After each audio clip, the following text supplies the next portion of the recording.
fact has Trump made a good start?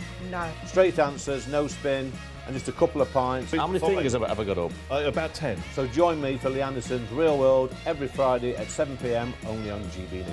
The People's Channel, Britain's news channel.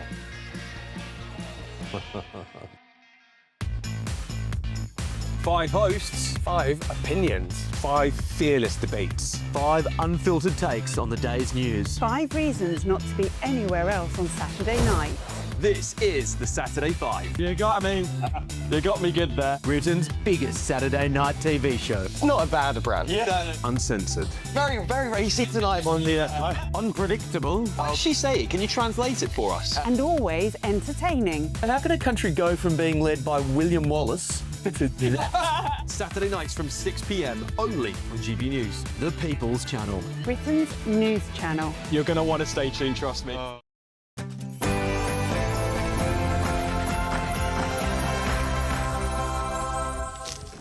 Welcome along to the last Patrick Christys Night Late edition of the year.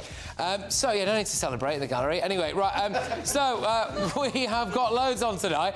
Strip Al Fattah of citizenship before Egypt does, is the warning to the Prime Minister now, as the Prime Minister basically is being told that we need to get him out of the country before Egypt tells us that we can't. That's on one national newspaper. This, I think, is probably the biggie. I am asking the British people to forgive me because I made a mistake at a very young age. Yeah, exactly. Put a bit of lippy on and a cap and we'll forget all about it, Shamima. Anyway, so Shamima Begum is on the front of the Daily Express. Apparently, the ECHR is going to try and help her come back to Britain. So, lots to go at there. Also, this is another huge story, actually. It's on the front of the Daily Telegraph. Labour will wreck the Special Forces, warns former SAS commanders. The quotes here are absolutely devastating, really, for Labour, to be honest with you. They're saying that because they're dragging soldiers through courts, it looks as though now people might not fight. It plays into the hands of our enemies. Really strong stuff, that. From, let's be honest with you, when it comes to the SAS, a group of people who like to be, well, they don't like to sit their head above the parapet, for want of a better phrase. In other news... Mr. Speaker, everything is getting worse. Jobs, bills, police numbers, teacher numbers, everything is getting worse. Well, this is on the front of the Daily Mail. Labour's soft justice reforms could unleash a new crime wave. Basically, they're saying that because they're letting so many lags out of prison, now local areas are going to have to live with those lags, and actually it might be better if they were in prison. In other news... Mine will be a budget for growth, with fairness at its heart, and a budget that supports businesses to create jobs and to innovate. Yeah, well, Happy New Year to everyone except Rachel Reeves, because Britain is stuck at the bottom of the G7. Investment in Britain is lower than any other G7 nation. And guess what? The Labour MPs have finally turned on their Chancellor.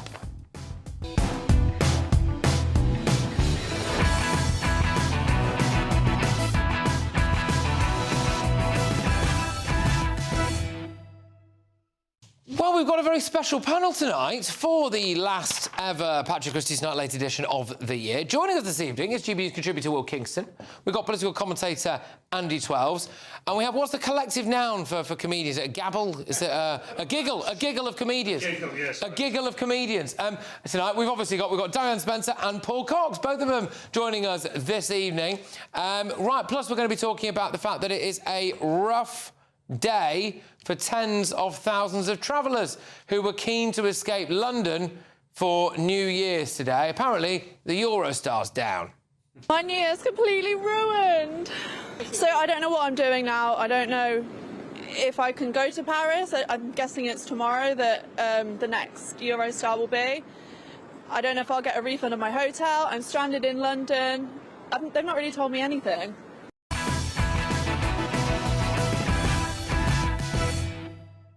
Well, let's run you through the front pages for Wednesday. Leading with The Guardian, primary care crisis blamed because people are apparently going to A&E with coughs. Well, I kind of partly understand the cough if it's awful, but hiccups? You're going to A&E with hiccups? No. That's absolutely pathetic. And can I tell you something? I had to go to A&E in the last couple of months, and there was this woman there was literally going, well, I can't get my prescription. The pharmacist's shut. And I was like, love, this is not the place. No. Sadiq Khan's London.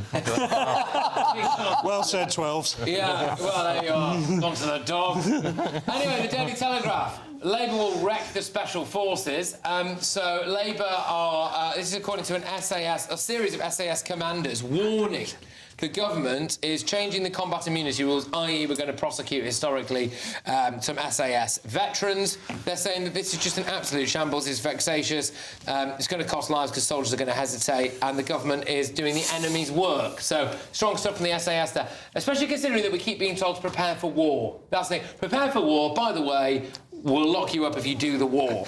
So, the Times, this is, again, another big story. Britain is lagging with the lowest investment in the G7. Thank you very much, Rachel Reeves. I'm glad the adults are back in charge. This feels great. Britain's a little beacon of stability. Unless, of course, you want money to pay for things, in which case we are screwed. We've got the lowest level of investment of any G7 country, and now Labour MPs have finally turned on their Chancellor. But the Daily Mail go for police face ruin from Labour's soft justice crime wave. Pretty straightforward story, really. More criminals out on the street, more crime. The Sun.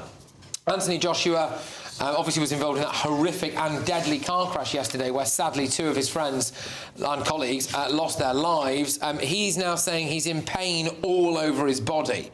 The fear here is that his injuries are worse than we first thought. You know, will he box again, really? But the iPaper, rail passengers told not to travel for New Year. Apparently the Eurostar has been cancelled and delayed. You're just hearing from one of the disgruntled passengers there. So there you go. New Year is ruined. At least they can go to Primrose Hill and watch the fireworks. Oh, no, wait. No, they can't. The Daily Express.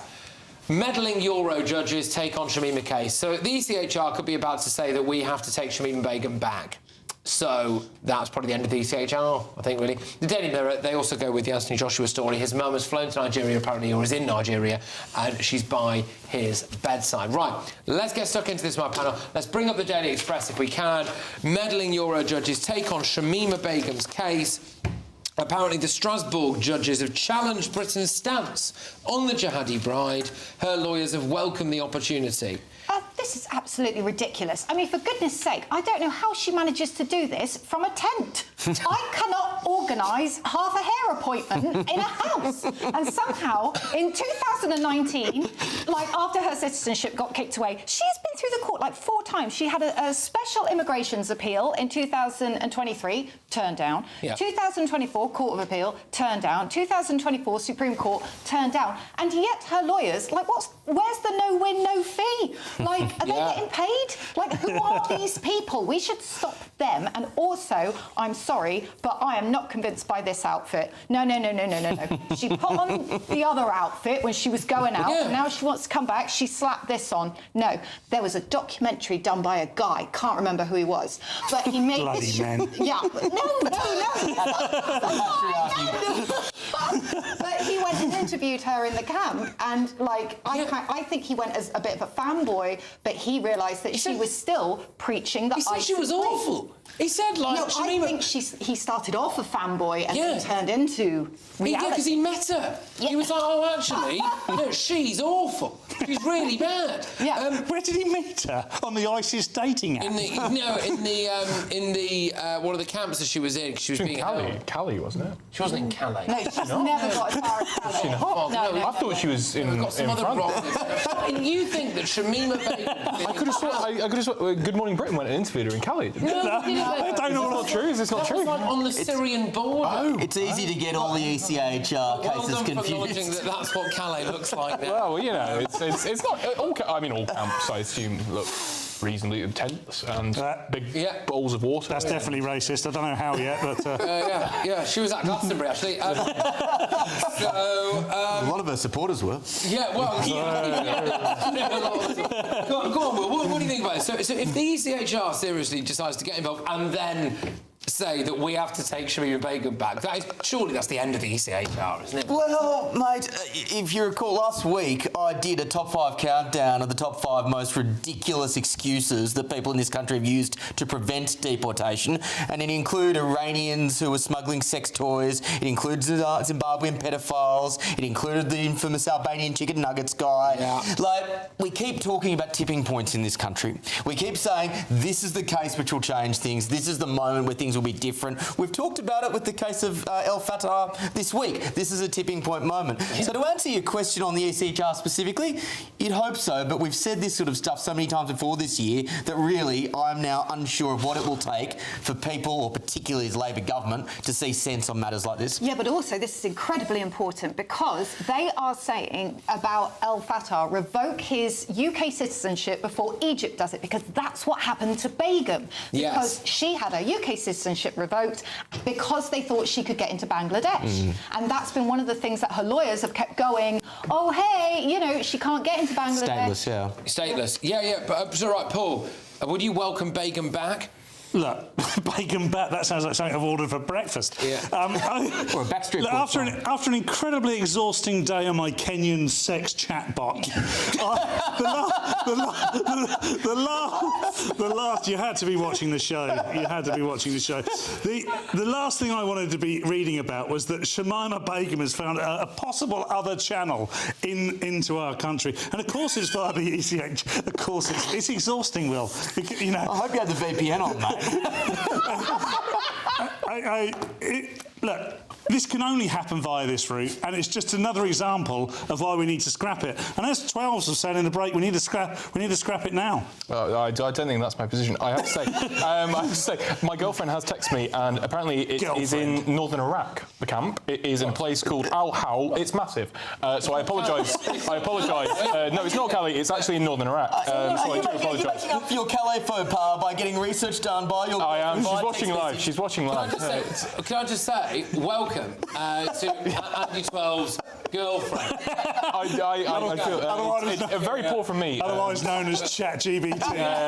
No, I swear, I do have a girlfriend. I do. It's very serious. I think the point to make on this ECHR, back to the real serious politicking. There has been, Jake Richards, the Minister in Justice, and I think David Lammy, the Justice Secretary, they are making a political agreement to the ECHR. They're trying to negotiate it, on a few clauses. So this is already happening, and it's due before May, before Shamima gets her day in court. But do you think this will be, because as Will was saying, we've had a few quite outrageous ECHR-linked stories about people that we can't deport, right? And if now, Shamima is a kind of, for want of a better phrase, a pin-up for everything that's kind of wrong with Britain, really, in that sense. If they say to us that we have to have her back, and this government goes along with it, I think that's surely that's good. I mean, there's going to be protests over that. Well, I think it's an easy argument to make. Damn those European courts and Strasbourg and etc. But whatever, if we did leave the ECHR,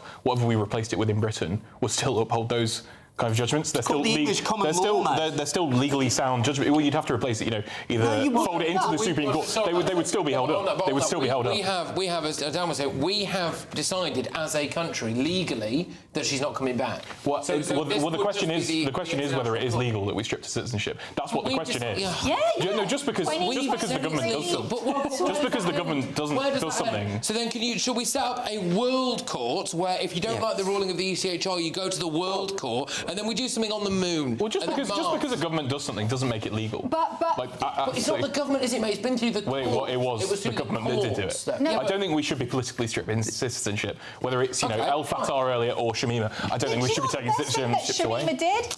She actually did something that I wish the rest of these dudes would do. She put her money where her mouth is at 15, and she left. She was groomed as a child, I think, is what you're saying. No. Yes. She you are. made the decision as a 15. She was groomed as a child. She can't consent to sex. She can't drive. Right. She was groomed. In 6 months' time, you'd have given her the vote. In 6 months' time, I wouldn't. I'm not in government. I'm nowhere. 16, right? So listen to this. But she was 15 years old. So in 6 months' time, she was a straight-A student at school, so she was a smart girl. In 6 months on, from the day she left, this Labour government would have said that she was mentally capable enough to vote, and she would have voted for ISIS. Right? How many who are running in Birmingham, I believe. How many years was she groomed for, though? She left at 15. How many years was she groomed for? She was groomed. What's the age of criminal responsibility in this country? 14. Yeah. 14? 14, is it? 13, 14. Yeah. Yeah. Treason. Case closed. Actually, Case closed. You know, she wasn't guilty of treason. You know, an immigrant speaking about British law. I just can't have it. He's coming here, sitting on our panels, talking about our people. I can't stand it. I can't stand it. No. Silence, immigrant. Deport. We've had enough. We've had enough. Shamima. Silence, immigrant. You know, I thought we were getting into the GB News of it. The GB News of it. In one respect, she was groomed. She was groomed. In one respect, I'm actually glad to see the left finally getting hard line on immigration. So I'll take that as a positive, Andy. Well, I don't know if you watched GB News Breakfast earlier, where it appeared very much like Eamon Holmes wanted to deport Charlie Peake. Yes. There appears to be a day for it. We're going to have no one left. It's going to be like, okay, if you weren't here when the Normans arrived, then you're... It's 1066. 1066 is the cut-off. 1066 is the cultural cut-off point for us here at GB News. Very on brand. Okay, right. Do we think, fundamentally, that in 2026 Shamima's going to come home? Yes or no? No. Okay. Yes or no? She should not, so no. No. You think she should? I think she should, but I don't think she will. You don't think she will? No. Oh, there's hope. What do you think? I think it's a toss of the coin whether she will or not, because Starmer is wedged between the one thing he truly loves, which is international human rights law, and a political catastrophe, and he will be pulling in both directions and he won't know which way to go. I think they'll let her back. I think it's inconceivable that if this case goes before the ECHR, which it will, that they won't decide. Of course they will. I think it's given just some of the other cases. There's another big test case actually coming up in the ECHR, which again I think is next year, which is a bloke who's moved from, I want to say South Sudan or Somalia. Anyway, he's got multiple wives and he's got loads of kids. He's got like 15 kids. And he's in the Netherlands at the moment, and they have said he came over with one wife and a couple of kids, and he's got loads of wives and loads of other kids, and he's challenging the ECHR to say it's his human right to be able to live with all of his children, which would set a legal precedent that means you can have as many wives as you want in Somalia and bring them all to Europe with you, with all of your kids, as a human right. That case is going through the ECHR. That'll be there next year. So I do think that what we've seen with the Al Fattah story has probably emboldened people like Shamima Begum to think that they can come back to Britain. Oh, that's exactly the point I was going to make earlier, but I was too busy trying to be funny. Exactly what has happened this week with Al Fattah will set a precedent. And for me, Starmer's incredibly short-sighted. He doesn't appear to understand that making a decision like this or supporting a decision like this opens the door to all sorts of other nasties. It's quite clear what's happened here is an absolute political disaster, a bit of a national security disaster. Al Fattah is a man that just within the last 15 years, has said that he would quite happily kill white people, quite happily kill Jewish people. And this seems to be becoming sort of a part of normal parlance now, something we can say and it be accepted. Shamima Begum, all she did was join ISIS. You know, she didn't send any tweets as far as I'm aware. She sewed suicide bombers into their vests. You've got to keep up your voluntary work. It's like the Duke of Edinburgh over there. She's got the golden she's got a suicide vest badge. Yeah. Oh, good. Strong stuff. Fantastic. So yeah, I mean, just to say quickly that obviously, you know, in relation to Al Fattah, look, he says that some of his social media posts are taken out of context. He's also apologised for a couple of the others. Take that as you wish. Just because we've got a couple of minutes left in this segment, the Daily Telegraph's front page does actually have that story about him, which is strip activist of citizenship now, Starmer told. Britain must strip Alaa Abdel Fattah of his British citizenship before Cairo removes his Egyptian one. That's the warning that Sir Keir Starmer has been given. Would you strip him? Yeah, well, this is exactly what we're talking about. Yes, I would. And the reason is that throughout history, you always have political activists who go to prison, and prison is not the place where they suddenly mellow out and they take Why was he put in basket prison? weaving. Why was he put in prison? He was put in prison because he was fighting against the Egyptian regime. What was he doing when he was fighting against the Egyptian regime? Why am I being quizzed on this? He was calling for free and fair elections. He was illegally detained. Why is that relevant? Does that balance out for you the stuff about killing white people? I think we shouldn't be stripping people of their rightful citizenship. because of tweets. To be honest, I don't think he's got. But you're saying you're acting like he's in prison because he did something wrong. No. He was a political activist who was campaigning for free and fair elections in Egypt. He said that. Right. Okay. Number one, you're not doing this to the other people on the panel. No one else has said it yet. And number two. Well, that's because you're talking the most rubbish. In fairness, so that's why I'm going after you. I'm not. No, we're trying to. Team Camille, I'm stepping in now. Let me just tag in here. Look. The point I think we're all trying to make against this, Mr. Twelves, is that by Keir Starmer's own measurement, this is entirely duplicitous. Irrespective of free speech, irrespective of what he said, Keir Starmer has measured, let's just not go down the rabbit hole, but Lucy Connolly by one measure and Al Fattah by another. That's the point everyone's arguing about. It's not fair. He hasn't. Starmer didn't give him the citizenship. Starmer didn't entitle him to the citizenship. He welcomed him with open arms, rolled out the red carpet. Well, Bobby Jenrick did, Liz Truss did, James Cleverly did. They just weren't good enough at diplomacy to actually get him home. Good enough at diplomacy, or if that's what good diplomacy looks like, mate, then I want... Mate, removing a British citizenship, a British citizen from illegal detaining. An illegal detainment in Egypt. He said white people are dogs and should be killed. So we're stripping citizenship for tweets. Are we? I would in this case, yeah. Well, Lucy Connolly, that sounds like an Irish name. I think we should deport her to Ireland. Strip her citizenship, send her to Ireland.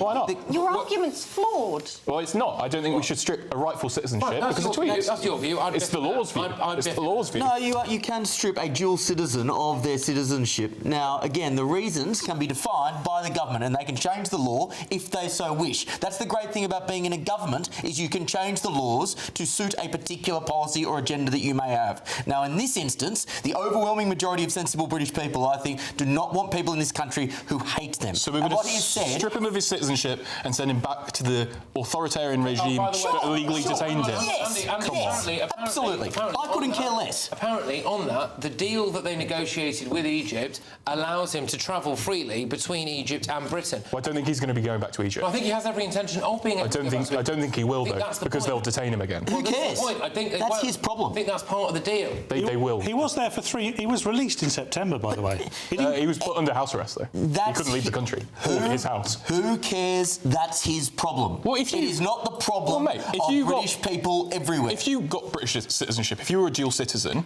and you got detained by Egypt and you said some nasty tweets 10 years ago and we freed you, do you think it would be fair for us, all of us, to go, oh, well, he's Australian, he's not our issue, mate. He's not our issue. I've never for once said that I hate this country or its people. That is the difference. Okay. I mean, the other difference here, which we've not spoken about yet, and we're out of time, but is the fact that it wasn't 10 years ago that his sister appeared to praise Hamas for October 7th. I mean, surely she... And also, well, no, I don't think we should be sending women to fascist authoritarian regimes that would detain them illegally. No, I do not. What's going on? We can't strip citizenship for tweets. He didn't stop tweeting because of a change of heart or maturity. He stopped tweeting because he was in prison. Illegally. He was illegally detained by an authoritarian regime. They took his phone away. They took his phone away. This isn't, because he was illegally detained. If he'd been in a British prison, of course, he'd have had a smuggled phone. He would have been able to have a back catalogue of his tweets from within prison. But anyway, right. Well, it's lively, isn't it? Just to reiterate that Alaa Abdel Fattah has said that looking at the tweets now, the ones that were not completely twisted out of their meaning, I do understand how shocking and hurtful they are. For that, I unequivocally apologise. We also contacted his sister, Mona, and we're awaiting a response from her. And a government spokesperson has said that he's a British citizen. It's been a long-standing priority by successive governments to work on his release and see him reunited with his family in the UK. Great stuff. Right, OK, brilliant. Right, well, look, we've got loads more coming your way because the death knell for Rachel Reeves. Happy New Year to everyone apart from Rachel Reeves. And that's not my words, that's the word of investors into Britain. So we're going to be talking about that. We've got the slowest rate of investment of any G7 country. Well done, the adults in the room. But if you want some cash, because Britain needs it, you could win this money and you could donate it out of the goodness of your heart to HMRC so they can spend it on really good projects like a Kenyan sex bot. But £85,000 is the Great British Giveaway. Here's how you can be in it to win it.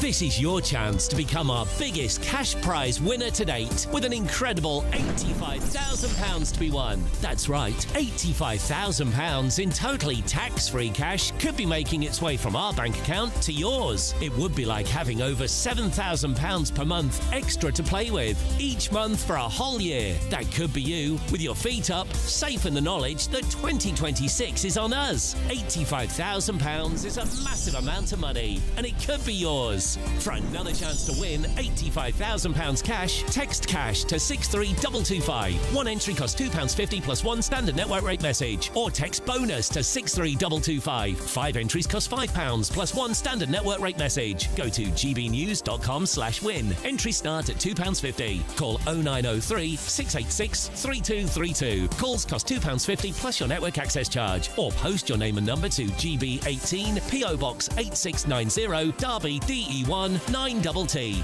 UK only. Entrance must be 18 or over. Lines close at 4 p.m. on the 30th of January. The winner may be contacted live on GB News, week commencing the 9th of February 2026. Please check the closing time if listening or watching on demand. Good luck.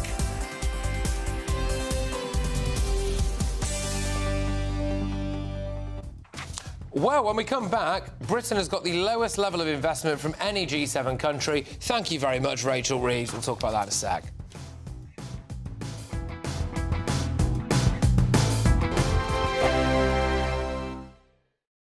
Westminster's full of talk, but out here, it's the real world. Am I allowed to talk now? No, that's it. This is where it matters. Real people and real lives. That's what politics is all about. The fact is Trump made a good start. No. Straight answers, no spin, and just a couple of pints. How many fingers have I got up? About 10. So join me for Lee Anderson's Real World every Friday at 7 p.m. only on GB News. The People's Channel, Britain's news channel.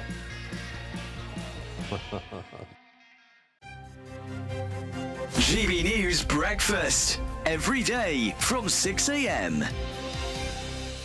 It appears seem to need more time to do that. They definitely do. I mean, I think this country is becoming so ageist, it's not true. We're all being taxed, and when you think of the years and years we've all paid taxes, and, now they're having another go at us. They're taxing our pensions and everything that we might have saved for that rainy day. Certainly, when crossing a road, it is, if you are, I've got a bad knee, you've got a bad knee over there. We have problems. You have a few problems, Eamon. About everything. Yeah, but when you get across the road, you're frightened. I'm frightened of falling, because I think that's one of the major things of old people. They're terrified.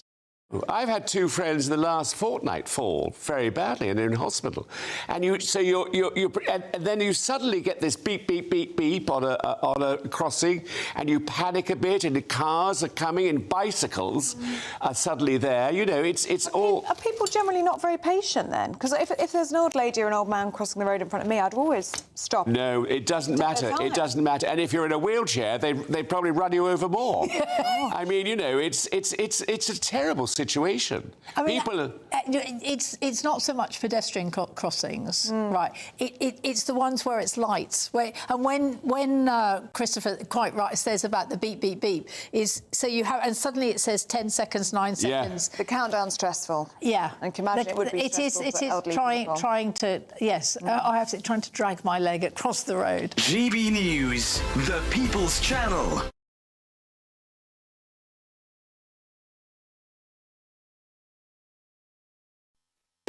You want to know what's really going on in the corridors of power? Labour don't know what to do with you half the time, and that makes you quite lethal in the chamber. Get behind the headlines with Chopper's political podcast. Join me, Christopher Hope, as I sit down with the great and the good of British politics. We'll see where this ruling takes us. These are the stories shaping our nation. Chopper's political podcast, available now on all platforms. Listen in and stay ahead.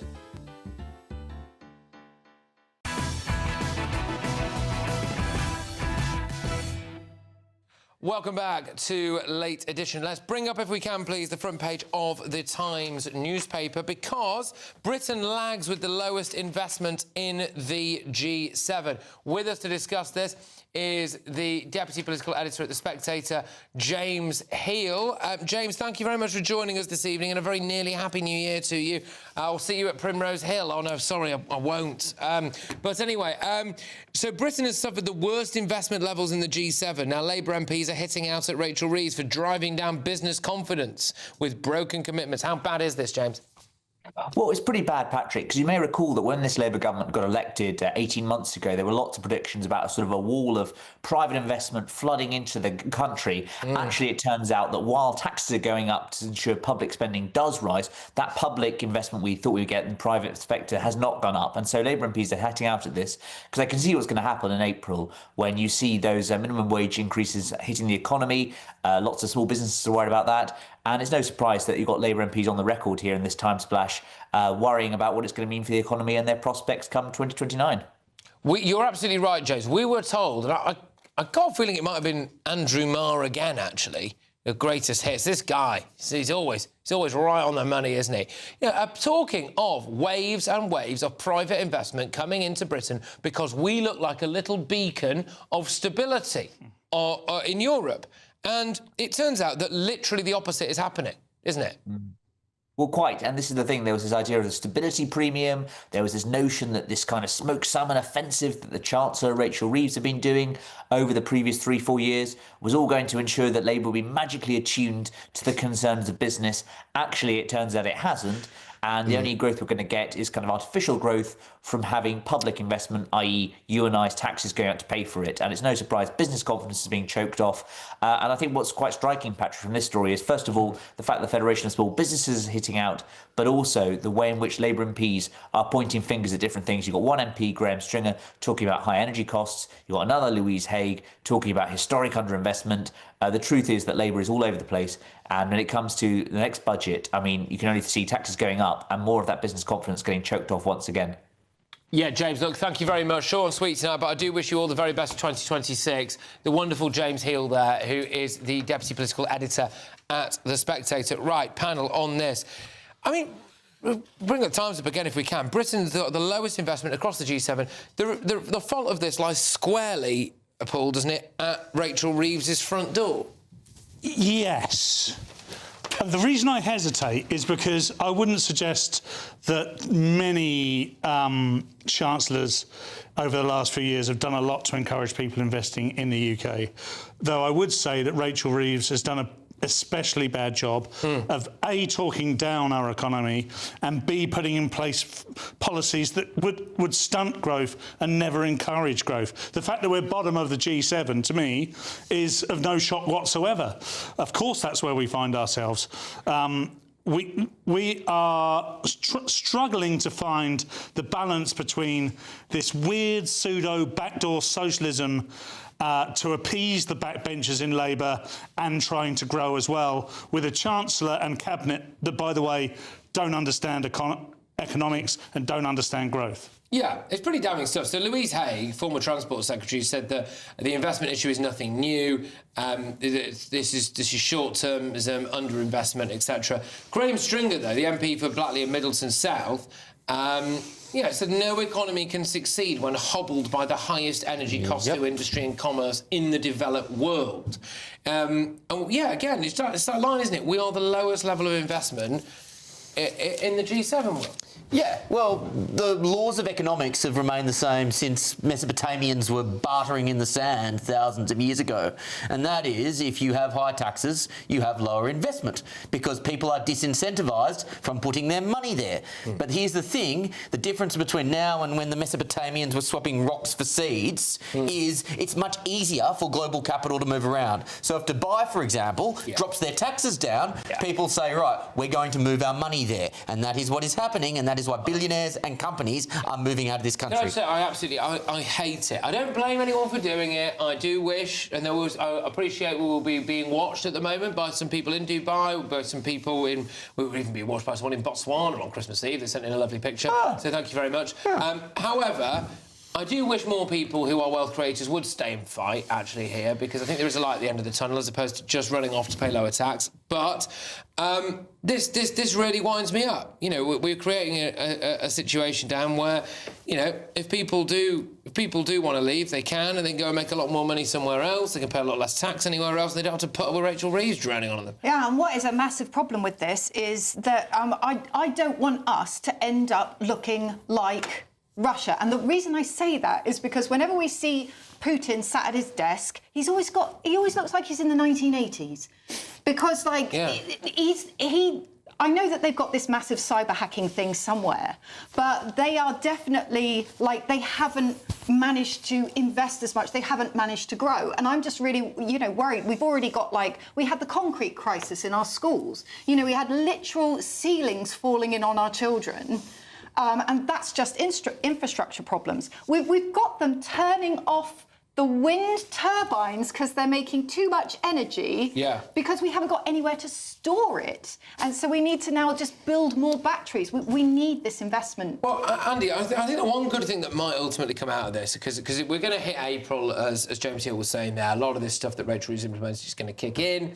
It looks like it's going to be a pretty messy couple of years.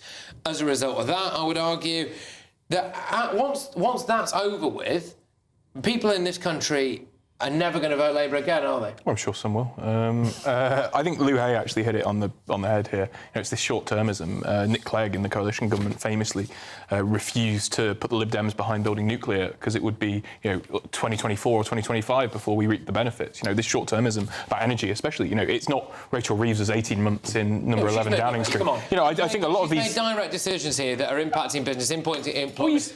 Job adverts are down 12.3%, and graduate jobs have halved in the last year. Sure, I mean, but this is nothing new.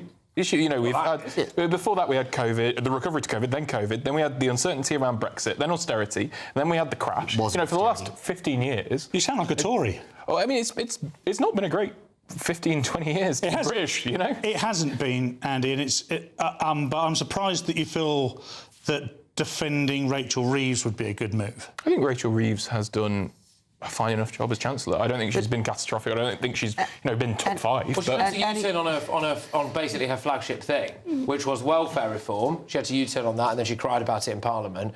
And then I think that was about a personal matter. I'm not convinced by that, to be perfectly honest with you. But then the also thing as well is that she had to U-turn on the farmers thing. So, I mean, she's done some flagship things. Have you turned on all of them? Or not been able to implement? Can I add to that? How can you say someone's been a good economic manager when they literally only understand one half of a budget, when a budget has two halves? As in, you can either raise taxes or you can reduce spending. And she only understands one part of that equation, which is why taxes keep going up, because she doesn't have the guts to reduce spending in this country and go against her backbench, which is what needs to happen if you're going to start the path towards growth. I think, you know, her in number 11 has done some fantastic. Pride and Place funding is a great example. You know, 13 billion is going to be spent in 26-27, public investment in our communities, on our streets, where people can really feel it. The greatest two number increase since the crash. Like, this is good. Pride and Place funding is good. How will that help growth? What do you mean? How will it help growth? I mean exactly the words that I just. I think we've got this idea of growth as this great thing. We've had growth for the last 20 years, but it hasn't impacted, you know, people's lives. Wages have stagnated, living standards have gone down. Growth is not this great thing if normal people are not feeling it. We shouldn't just be putting it into bankers' bonuses and the rich. We should be making sure that working class people have not had a good bingo card at home. No, working class people have not had a good 20 years, but we've grown. The economy has grown. GDP has gone up. Not on a per capita basis. That's the difference. People aren't feeling growth because on a per capita basis we're not growing. All right, OK. Of course, Rachel Reeves would argue she inherited a black hole. The size of that black hole has expanded massively, though, since the time that she took over. But anyway, coming up now, it wasn't a Merry Christmas in Gelsenkirchen. Well done. Gang of robbers. I'm fluent. I'm assuming this is in Germany. A gang of robbers pulled an audacious Christmas Day heist when they drilled through a wall in a bank vault and escaped tens of millions of euros, and that again is in Gelsenkirchen. So, is that just next to Watford, is that? Yeah. Just past Watford. Turn left, and then you hit Gelsenkirchen. Everyone's been to the Gelsenkirchen services, Patrick. Oh, absolutely. Yeah. It's a cracking service. Yeah. Anyway, we're going to talk about that and probably some other news as well.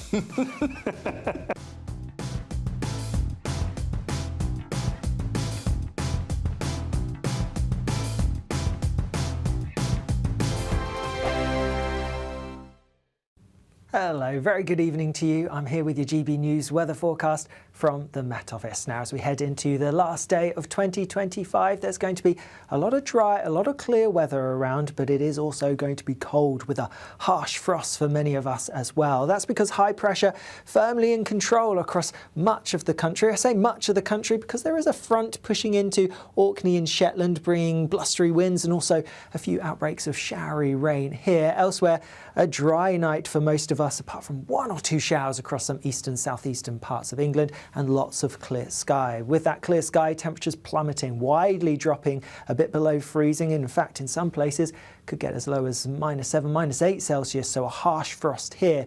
Also watch out for some fog, some freezing fog perhaps across some southern parts, which could take a little bit of time to clear as we go through New Year's Eve. Otherwise, it's looking largely fine and bright for many places, particularly towards the south, but later on tomorrow we are going to see a bit more cloud and some showery outbreaks of rain pushing into parts of Scotland. It is going to be a chilly day with temperatures again a little bit below average for the time of year.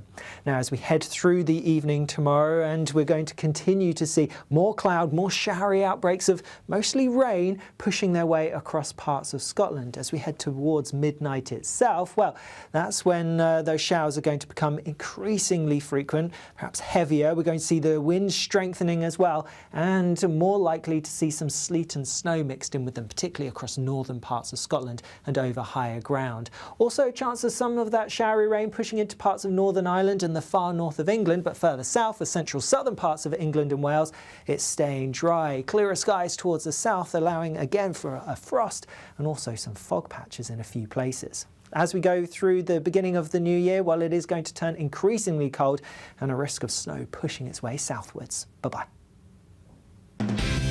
Decisions made in Washington aren't just shaping America, they're shaping Britain too. From migration to global security, from crime to health.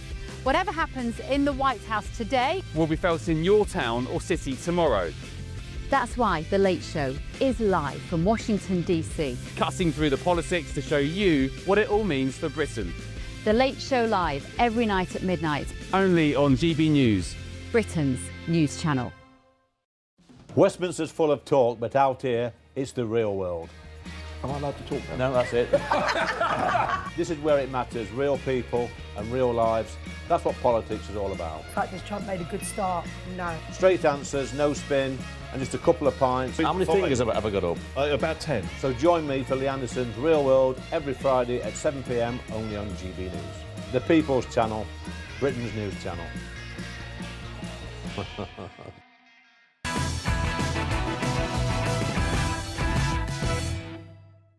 Get ready for Gelsenkirchen. So, yes, it wasn't a very Merry Christmas in Gelsenkirchen. When is it? But anyway, a gang of robbers pulled an audacious Christmas Day heist. They drilled through a wall in a bank vault and escaped with tens of millions of euros. There you are. If you're watching us on television, you're looking at it now. Look at that. They've drilled through. Look, the German efficiency behind that hole. Absolutely. Look, it's amazing, isn't it? Yeah. Perfectly symmetrical. Yeah. Whenever I see anything like this, my mind is always on the side of the robbers. I don't know if this... I know we shouldn't, and you'll have to counter whatever I'm going to say next, because I'm not sure yet. No, but... That's incredible. Yeah. That is incredible, Patrick. Like when the old Duffers did Hats and Yeah, that was brilliant. And then I was like, OK, bad crime, horrible. I kind of wanted them to... yeah. You know? Oh. It must have been... what they stole yet? Well, yeah, is it tens just of millions cash? of euros. Largely cash. They took advantage of the Christmas break by spending much of the last week inside the vault. They lived in the vault for a week, waiting for the moment. It's real life Ocean's 11. So currently, no arrests have been made. The perpetrators are at large. I'm just having a look at this. The police became aware of it after the fire alarm was set off in the early hours of Monday morning. Error on the way out. Yeah. You've executed the perfect robbery. Like, all right, hands, just get out into the car park here. I will absolutely, yeah, come on, watch out there. Bosh, there goes the fire alarm. Oh, no! Oh, how could you have done that?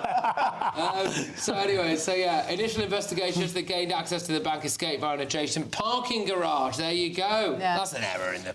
I mean, why put the safe on the back of a wall? Yeah. Just put it in the middle of the room. Yeah, but also the wall that leads to the car park. Yeah. mad. Absolutely. I mean, good on them. I think that's what we're trying to say here, aren't we? I kind of agree. When in this country we just keep seeing videos of Tesco's just being robbed with, you know, wine and sandwiches being hauled off in little, you know, bags. At least this is ingenuitive. They obviously thought it through quite well. Committed fire themselves. alarm notwithstanding, this is, you know, at least it's innovative. I reckon they had a celebratory cigarette. They all went, "We've done it!" And they lit up the cigars. And that was it.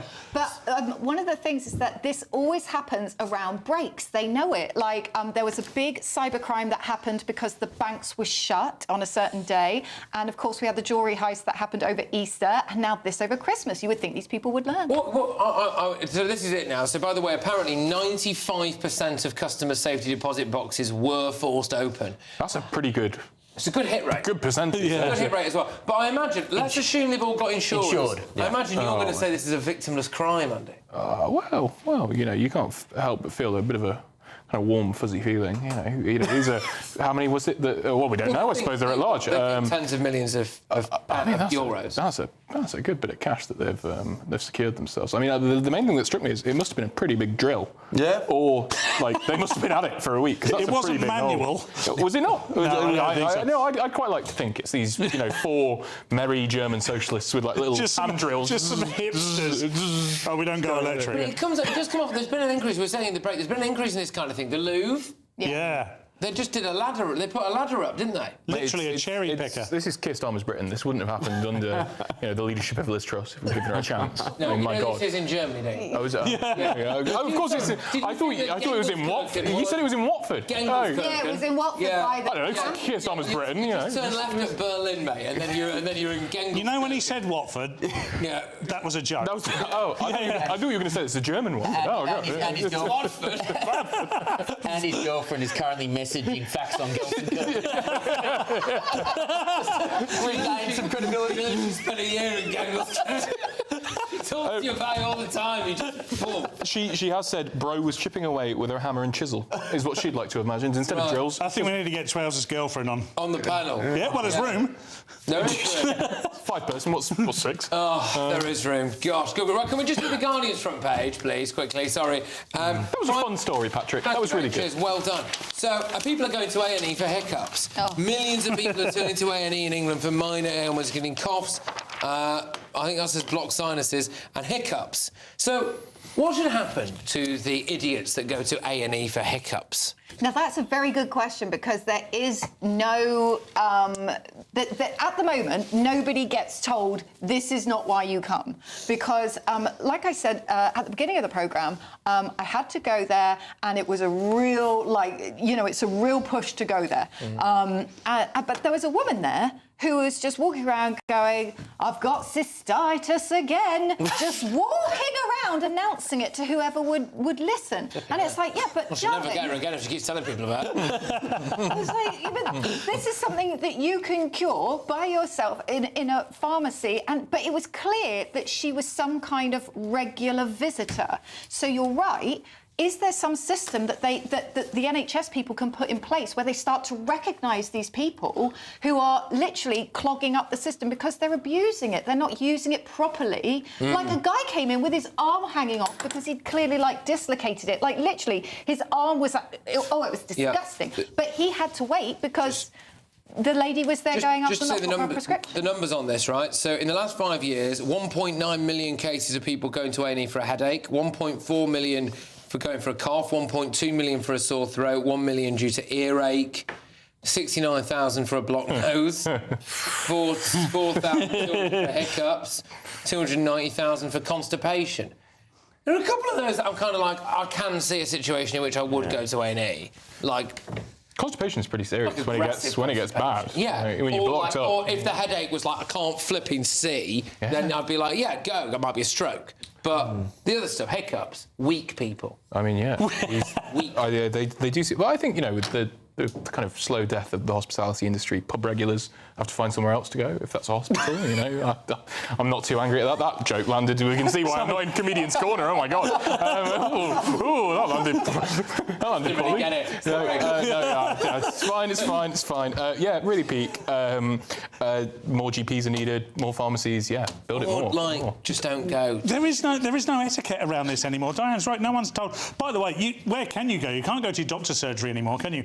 I'm an asthmatic. When I was a kid, if I had an asthma attack in the middle of the night, the doctor that I'd had since birth, and by the way, I was about 8 years old at this point, would come to my house to see how I was. That doesn't exist anymore. I was in a NHS waiting room in North London the other day, and there was a guy in there talking to the wall, and when he finished talking to the wall, he started talking to me, and I didn't know what to do, so I asked him what he was in for, and he only came in to wait for the bus and have a wee. The true story, Patrick. Oh, sorry, I'm being, rightly so, I'm being told that we need to go to the break. So we'll come to you, Will, first on the next segment. I have nothing to say. Good. OK, coming up, a blind mystic who is said to have predicted events like 9/11 and the COVID-19 pandemic has also claimed to know the exact date the world will end. Please be tomorrow.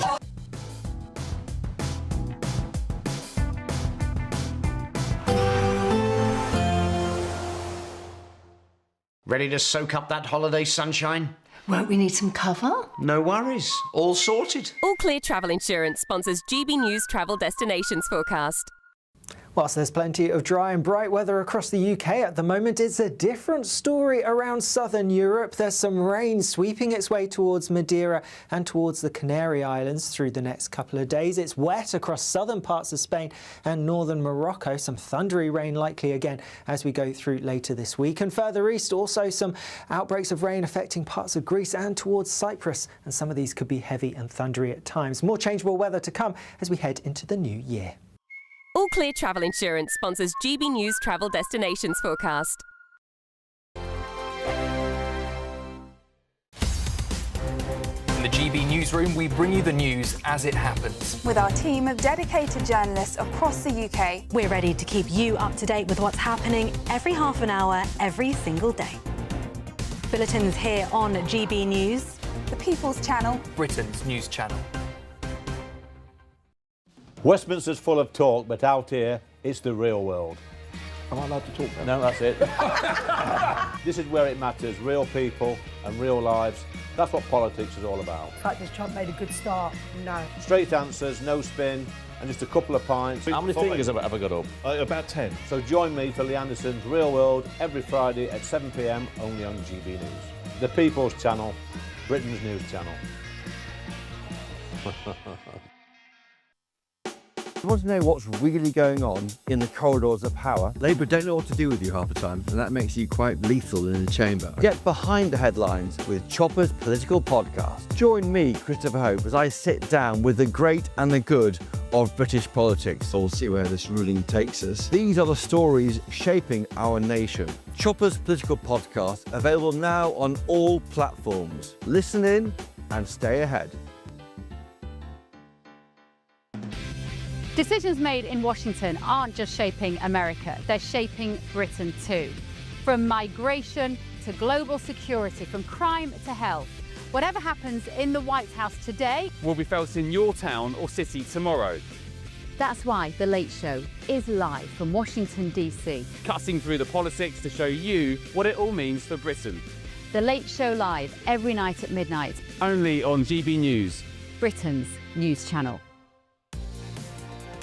Mornings don't have to be tiresome, especially if you have the right company. Wake up to news as it happens, opinion and debate, and of course, a little bit of entertainment too. Because when the kettle's on, we're on. That's Breakfast on GB News, a show worth waking up for. Every morning from 6 a.m. Only on the People's Channel, Britain's news channel. We'll spread the news, you spread the word. Westminster, the ultimate clique. And you're fighting like rats in a sack. But here on the Camilla Tominey Show, we ask the questions the establishment media is too scared to ask. OK, let me ask you a straight question, because I know you're a straight-talking politician. Whether it's net zero, illegal immigration or law and order, nothing is off limits. You had the power then. Yeah, as I And say, now you've lost it. That's the Camilla Tominey Show, a politics show that's fearless. No, let me finish my question if you don't mind, because it is my show. Sundays at 9:30, only on GB News, the People's Channel, Britain's news channel.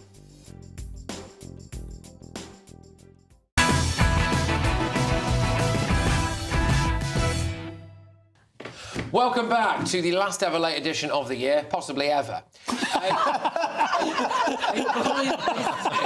A blind mystic who is said to have predicted events like 9/11 and the COVID-19 pandemic also claimed to know the exact date the world will end.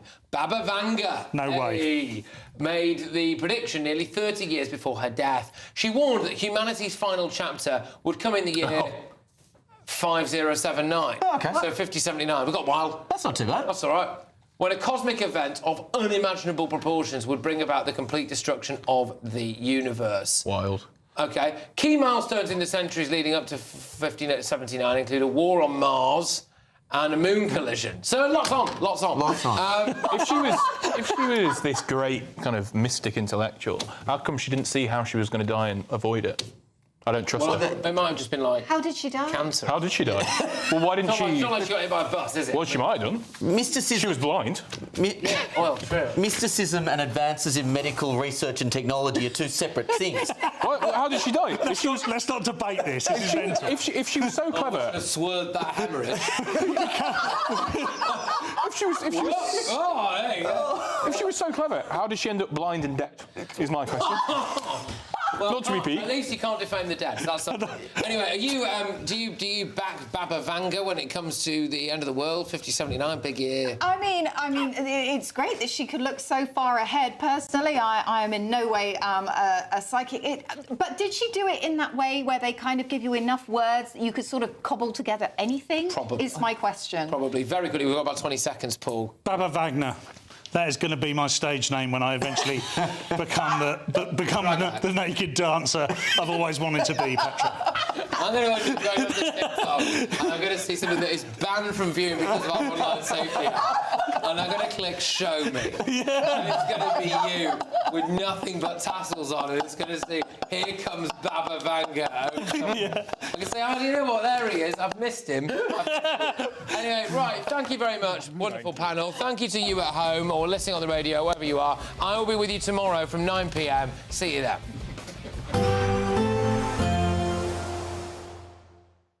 Expect warm spells with the odd rude interruption. Box Boiler sponsors the weather on GB News.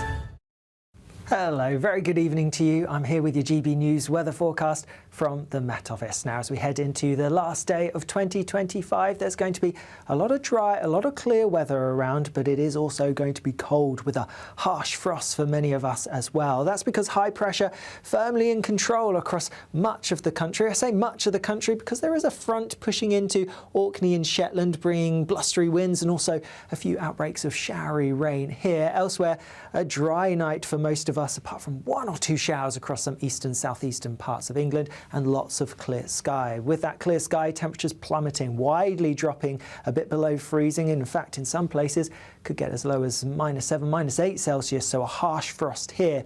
Also, watch out for some fog, some freezing fog perhaps across some southern parts, which could take a little bit of time to clear as we go through New Year's Eve. Otherwise, it's looking largely fine and bright for many places, particularly towards the south, but later on tomorrow, we are going to see a bit more cloud and some showery outbreaks of rain pushing into parts of Scotland. It is going to be a chilly day with temperatures again a little bit below average for the time of year. Now, as we head through the evening tomorrow, and we're going to continue to see more cloud, more showery outbreaks of mostly rain pushing their way across parts of Scotland. As we head towards midnight itself, well, that's when those showers are going to become increasingly frequent, perhaps heavier. We're going to see the winds strengthening as well, and more likely to see some sleet and snow mixed in with them, particularly across northern parts of Scotland and over higher ground. Also, a chance of some of that showery rain pushing into parts of Northern Ireland and the far north of England, but further south, the central southern parts of England and Wales, it's staying dry. Clearer skies towards the south, allowing again for a frost and also some fog patches in a few places. As we go through the beginning of the new year, well, it is going to turn increasingly cold and a risk of snow pushing its way southwards. Bye-bye. Expect warm spells with the odd rude interruption. Box Boilers sponsors the weather on GB News. We want to make the new year your best year yet, with a chance to win our greatest cash prize to date. A simply stunning £85,000 in tax-free cash could be yours. Treat the family to that bucket list holiday you've always fancied. Get your dream car you've always wanted. Or just relax, safe in the knowledge that the coming year is on us. For another chance to win £85,000 cash, text cash to 63225. One entry costs £2.50 plus one standard network rate message. Or text bonus to 63225. 5 entries cost £5 plus one standard network rate message. Go to gbnews.com/win. Entries start at £2.50. Call 0903 686 3232. Calls cost £2.50 plus your network access charge. Or post your name and number to GB18 PO Box 8690 Derby DE1 9TT. UK only. Entrance must be 18 or over. Lines close at 4 p.m. on the 30th of January. Please check the closing time if listening or watching on demand. Good luck.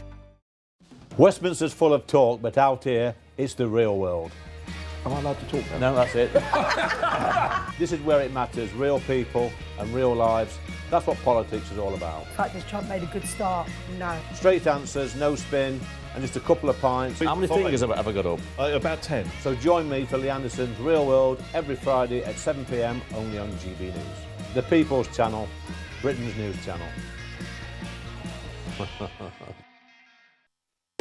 You want to know what's really going on in the corridors of power? Labour don't know what to do with you half the time, and that makes you quite lethal in the chamber. Get behind the headlines with Chopper's political podcast. Join me, Christopher Hope, as I sit down with the great and the good of British politics. We'll see where this ruling takes us. These are the stories shaping our nation. Chopper's political podcast, available now on all platforms. Listen in and stay ahead. 5 hosts, 5 opinions, 5 fearless debates, 5 unfiltered takes on the day's news. 5 reasons not to be anywhere else on Saturday night. This is the Saturday 5. You got me good there. Britain's biggest Saturday night TV show. It's not a bad brand. Yeah. Uncensored. Very, very racist tonight. On the unpredictable. What did she say? Can you translate it for us? And always entertaining. And how can a country go from being led by William Wallace Saturday nights from 6 p.m. only on GB News, the People's Channel. Britain's news channel. You're going to want to stay tuned, trust me. No matter the state it's in, this is our nation. Join me, Jacob Rees-Mogg, for a genuine, honest discussion on where we have been, where we are going, and where we are with the people who set the direction. Tune in to State of the Nation every Monday to Thursday, 8 to 9 o'clock. Only on GB News. All too often, people will be sitting at home watching a press conference live, and they'll hear loads of questions being asked, and they'll be thinking, that's not my question. That's not my concern. We don't care whose feathers we ruffle. We ask the questions that you want answering. You're all standing on the street protesting and want to have an open discussion.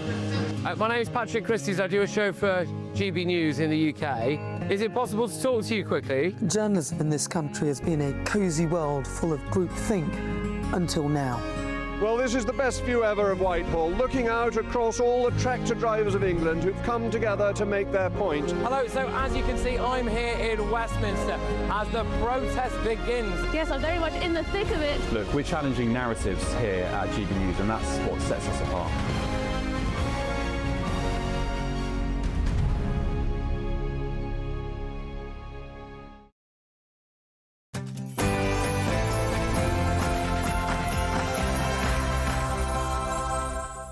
Good evening, it's 6 o'clock. I'm Miriam Cates and you're watching GB News. Coming up in the next hour on Jubes and Co. The number of people who believe that you have to be born in this country to be truly British has almost doubled in 2 years. The think tank responsible for the poll, the IPPR, has labelled the trend worrying. But what does it really mean to be British, and does it matter? And the government's animal welfare strategy aims to outlaw practices as diverse as lobster boiling and trail hunting. But there's no mention of banning non-stun slaughter, the method used to produce halal and kosher meat that has been labelled cruel by campaigners. So should non-stun slaughter be banned, or would it impinge on the rights of Jews and Muslims to practice their religion? Elsewhere, hundreds of small boat migrants are set to move into the Cameron barracks in Inverness. But following a recent spate of sexual assaults carried out by illegal immigrants, army personnel who reside close by have expressed concerns over the safety of women and children when soldiers are away on deployment. And Sir Keir Starmer will be ousted as Labour leader. That's the prediction of the party's biggest union donor in an attack on the PM's rudderless premiership.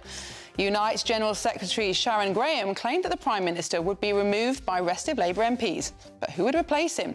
And do we really need our 7th Prime Minister in 10 years?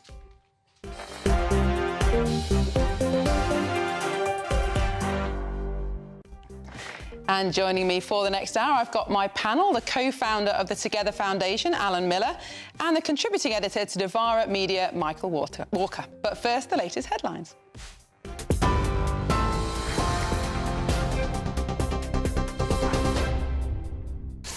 Thank you very much indeed. Good evening to you. 6:01 in the GB Newsroom. Eurostar services between the UK and Europe have now partially resumed after a power outage caused severe disruption earlier. It resulted in cancellations, leaving thousands of passengers stranded as they try to get away for New Year. Multiple services are now boarding. More trains have been scheduled for later after the Channel Tunnel partially reopened. But Eurostar has urged passengers still to postpone their journey and says trains that do run will be subject to severe delays and possible last-minute cancellations. There were also long waits for Le Shuttle, which carries road vehicles and passengers from Folkestone to Calais, and it had a knock-on effect for those queuing to board ferries at the port of Dover. A man's been arrested after 5 people were assaulted in a hospital in Merseyside with what's thought to have been a crowbar. Officers were called to Newton Community Hospital in St Helens around midday when trouble broke out. It's understood the man was denied an appointment. Police say the suspect is a 20-year-old originally from Afghanistan. The victims of the assault have been treated by paramedics for injuries which are not thought to be life-threatening, but a police presence remains at the hospital. British counter-terrorism police are assessing historical social media posts by the British Egyptian activist Alaa Abdel Fattah after a number of public referrals. The activist, who arrived in the country on Boxing Day, appeared to call for violence against Zionists and the police in his tweets. He says his words have been taken out of context. The government's launched a review into serious information failures in his case. However, successive governments did work to secure Mr Abdel Fattah's release. Shadow Justice Secretary Robert Jenrick says there should be a full investigation. You've got to ask searching questions about the civil servants, I'm afraid. That it isn't just information failures, as Yvette Cooper describes it. This is catastrophic mistakes where civil servants either didn't know the most basic things about a case that they were pushing in front of Prime Minister after Prime Minister after Prime Minister, or worse, they did, and they were either sympathetic to those views or it didn't suit their agenda, and so they wanted to brush them under the carpet. It's a completely disgraceful failure by the Foreign Office and the Home Office, and there needs to be a full investigation into that. West Midlands Police has apologised to MPs for what they've described as confusion over the ban on Maccabi Tel Aviv supporters. It comes after they suggested members of the Jewish community in Birmingham expressed support for the ban on fans of the Israeli team attending a match against Aston Villa, but now say there was no documented feedback to support that view. Birmingham City Council has meanwhile said it plans to commission an independent review into the decision which was taken over security fears. Finally, Russia says it has deployed nuclear-capable missiles into active service in Belarus. Vladimir Putin, the Russian president, claims the weapons cannot be intercepted by air defence systems because they travel at more than 10 times the speed of sound. Belarus, an ally of Russia, also shares a border with NATO countries Poland, Lithuania and Latvia. You're up to date on GB News. I'll be back with more at 7.